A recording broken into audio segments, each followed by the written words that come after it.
Bismillahirrahmanirrahim. Assalamualaikum warahmatullahi wabarakatuh. Apa khabar semua anak pelajar tahun 4? Okey, saya doakan kamu semua berada di dalam keadaan yang sihat sejahtera. Okay, InsyaAllah pada hari ini kita akan teruskan lagi pembelajaran kita di dalam mata pelajaran ibadah tahun 4. Okay, jadi sebelum itu, jom kita bersama-sama dahulu membaca doa sebelum belajar. Bismillahirrahmanirrahim. Allahumma ftah alaina hikmataka wanshur alaina min khazaini rahmatika ya arhamar rahimin. Amin ya rabbal alamin. Okay, jadi anak-anak pelajar tahun 4, hari ini kita akan teruskan lagi pembelajaran kita di dalam tajuk solat Jumaat. Solat Jumaat iaitu tajuk yang ketiga di dalam silibus pembelajaran ibadah tahun 4. Okay, jadi sebelum ini ataupun pada minggu lepas kita dah belajar berkenaan dengan pengertian solat Jumaat, hukum solat Jumaat dan juga dalil solat Jumaat. Okay, jadi pada hari ini kita akan teruskan lagi sesi pembelajaran kita dengan kita nak tengok ataupun kita beralih kepada pelajaran yang kedua iaitu syarat wajib solat Jumaat. Okay, jadi sebelum itu saya nak kamu keluarkan buku teks ibadah tahun 4. Okay, kamu boleh buka di muka surat 47. Okay, surat 47. Okay. Okay. InsyaAllah kita teruskan pembelajaran. Okay, syarat wajib solat Jumaat. Okay. Bermaksud apa itu dimaksudkan dengan syarat wajib solat Jumaat? Di mana kalau kamu ataupun setiap orang menepati kesemua syarat wajib solat Jumaat, maka ke atas diri dia wajib untuk lakukan solat Jumaat. Kalau dia tinggal, dia berdosa. Okey, boleh? Okey, jom kita tengok apakah syarat-syarat wajib solat Jumaat. Okey, syarat wajib solat Jumaat ada berapa? Okay, kalau tengok dekat sini dan juga kalau kamu tengok dalam buku, syarat wajib solat Jumaat dia ada 7 perkara. 1, 2, 3, 4, 5, 6, 7. Okey, kalau kita tengok secara pantas ataupun sekali lalu, syarat wajib solat Jumaat yang pertama mestilah beragama Islam. Yang kedua mestilah sudah baligh. Yang ketiga mestilah berakal. Yang keempat lelaki. Kelima berkemampuan. Keenam bermukim. Dan ketujuh merdeka. Okey, jadi kita akan tengok secara terperinci setiap syarat-syarat wajib solat Jumaat ini. Okay, jadi kita tengok yang pertama iaitu syarat wajib yang pertama mestilah beragama Islam. Okey, jadi orang Islam, orang yang beragama Islam wajib untuk lakukan solat Jumaat. Kita tengok keterangan dia, tidak wajib solat Jumaat ke atas orang kafir. Jadi orang kafir dia tidak diwajibkan solat Jumaat. Kerana solat Jumaat ini hanya wajib ke atas orang yang beragama Islam ataupun Muslim. Okay, jelas? Okay, itu syarat wajib yang pertama. Okay, syarat yang kedua tadi adalah baligh. Okay, baligh ini maksud dia apa? Maksud dia telah cukup umur ataupun telah sampai umur dewasa. Okay. Keterangan dia tidak wajib solat Jumaat terhadap kanak-kanak. Kanak-kanak ini dia belum mencapai umur baligh. Jadi kanak-kanak di bawah ataupun kalau ikut umur di bawah umur 12 tahun, kalau dia belum baligh maka dia ini tidak diwajibkan solat Jumaat. Okey, tapi kalau dia nak solat juga tak mengapa kerana dia sedang belajar. Tetapi kalau orang yang dah cukup umur ataupun dah capai umur baligh, dia kena wajib solat Jumaat. Kita tengok perkara ataupun syarat yang ketiga pula adalah berakal. Okey, berakal. Keterangan dia apa? Tidak wajib terhadap orang mabuk, pitam atau gila. Tiga jenis orang ini iaitu orang mabuk, pitam atau gila. Dia waktu itu ataupun dalam keadaan salah satu daripada tiga ini, dia tidak mempunyai akal fikiran waktu tu. Contoh macam orang mabuk. Bila orang mabuk, dia waktu tu dia tak tahu apa dah. Dia tak fikir benda dah. Dia tak boleh nak memikir dah. Jadi ketika ataupun orang yang mabuk tidak diwajibkan untuk solat orang yang pitam. Orang yang pitam ini maksud dia pengsan. Okey, pengsan pun kalau ada orang pengsan waktu solat Jumaat ataupun sebelum masuk solat Jumaat, dia pengsan, maka orang pengsan ini digugurkan daripada kewajipan melakukan solat Jumaat. Kerana pada waktu itu dia telah hilang fikiran, hilang akal fikiran. Tapi orang pengsan ini, akal fikiran dia ataupun akal dia hanya hilang sementara waktu je, waktu dia pengsan je. Kalau dia dah sedar, waktu tu baru masuk solat Jumaat, dia kena wajib juga solat Jumaat. Ataupun orang gila, kalau orang gila ini yang kita dah tahu dah, dia memang tidak mempunyai akal.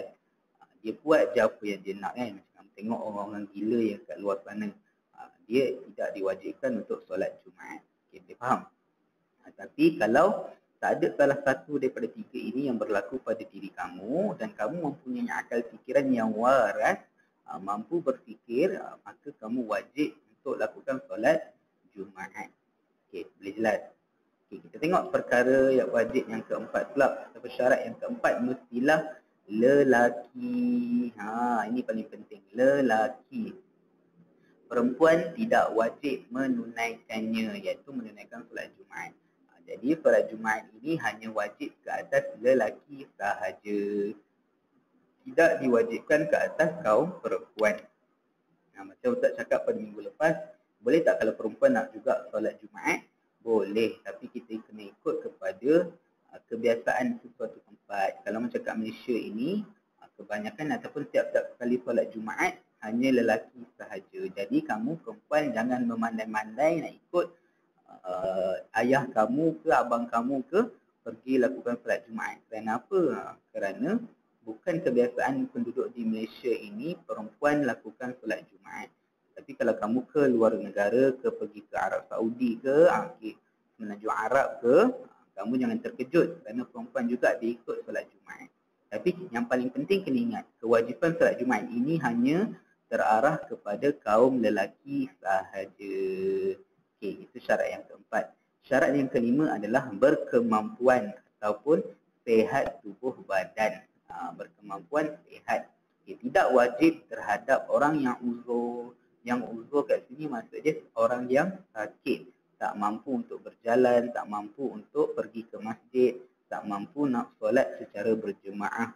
Okay, jadi orang yang tak sihat ataupun orang yang uzur ini digugurkan kewajipan solat Jumaat pada ketika itu. Tapi kalau dia dah sihat, dia mampu, maka jatuh kewajipan ke atas dia. Maka kalau dia dah sihat, hari Jumaat dia kena lakukan juga solat Jumaat. Okay, boleh faham?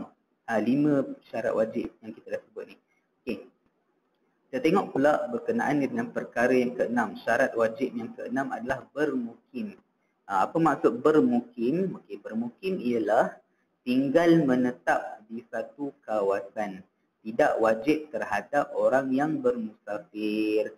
Okey, maksud kat sini bermukim ialah orang yang duduk di kawasan itu. Contoh macam dalam kamu duduk dalam kota Sas, maka orang-orang lelaki yang Islam, yang balik, yang mampu, yang ada akal, dia ni kena solat, mana wajib, jatuh kewajipan ke atas dia untuk lakukan solat Jumaat di masjid kota Sas. Tapi kalau dia bekerja di luar kawasan, kalau dia bekerja di luar kawasan dan dia ni bermusafir, tentu bermusafir kita tahu dia berjalan jauh lebih daripada 2 marhalah bersamaan dengan 89 km, maka dia tidak wajib untuk solat Jumaat.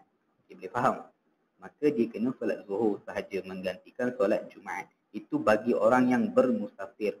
Tapi kalau tidak bermusafir, maka dia itu dikira bermukim di kawasan dia duduk itu, dia kena solat Jumaat di masjid berdekatan.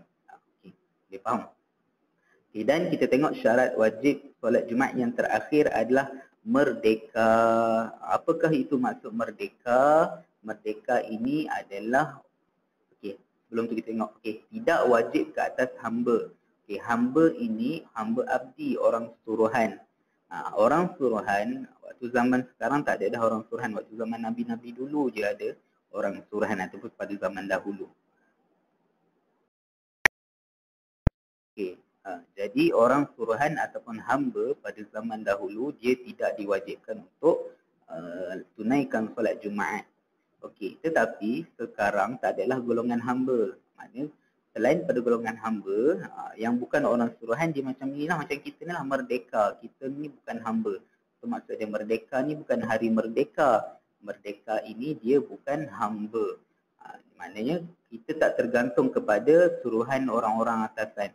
Contoh, macam kalau hamba, kita terikat dengan majikan ataupun kita punya bos. Tapi kalau merdeka ini, kita dah tak terikat daripada, ataupun kita ini bukan orang suruhan. Tapi pada zaman sekarang, dekat Malaysia ni tak adalah golongan hamba. Dikira semua rakyat Malaysia ini adalah merdeka. Jadi, apabila dia bukan hamba, bila masuknya seruan Zuhur, azan Zuhur pada hari Jumaat, maka dia wajib solat Jumaat. Okey, jelas? Okey. Jadi ini adalah ketujuh-tujuh syarat wajib solat Jumaat. Maka kalau ketujuh-tujuh ini menepati ke atas diri kamu, maka bila berlakunya ataupun bila sampainya hari Jumaat pada waktu Zuhur, kamu diwajibkan untuk solat Jumaat tanpa ada apa-apa alasan. Sebab kalau kamu dah menepati ketujuh-tujuh ini, kamu beragama Islam, kamu dah cukup umur ataupun balik, kamu ada akal, kamu bukan pensan, kamu bukan orang gila, kamu bukan mabuk, kamu lelaki, bukan perempuan, berkemampuan, sihat tubuh badan, bermukim, duduk pula di kawasan itu yang ada masjid berdekatan dan juga merdeka, bukan hamba, tak terikat sebagai orang suruhan. Jadi apabila menepati kesemua syarat-syarat ini, maka wajib ke atas diri kamu untuk solat Jumaat. Okey, boleh faham, boleh jelas? Okey, Ustaz harap kamu faham. Jadi ini adalah ketujuh-tujuh syarat wajib solat Jumaat. Okey, jadi sekadar itu sahaja pembelajaran kita pada hari ini berkenaan dengan syarat wajib solat Jumaat. Jadi pada minggu hadapan kita akan tengok pula berkenaan dengan tajuk syarat sah solat Jumaat pada minggu hadapan. Okay, jadi Ustaz nak kamu hadamkan ataupun kamu fahamkan tajuk ini. InsyaAllah pada minggu hadapan kita akan berjumpa lagi dengan tajuk syarat sah solat Jumaat. Okay, cukup sekadar itu sahaja daripada Ustaz. Assalamualaikum warahmatullahi wabarakatuh.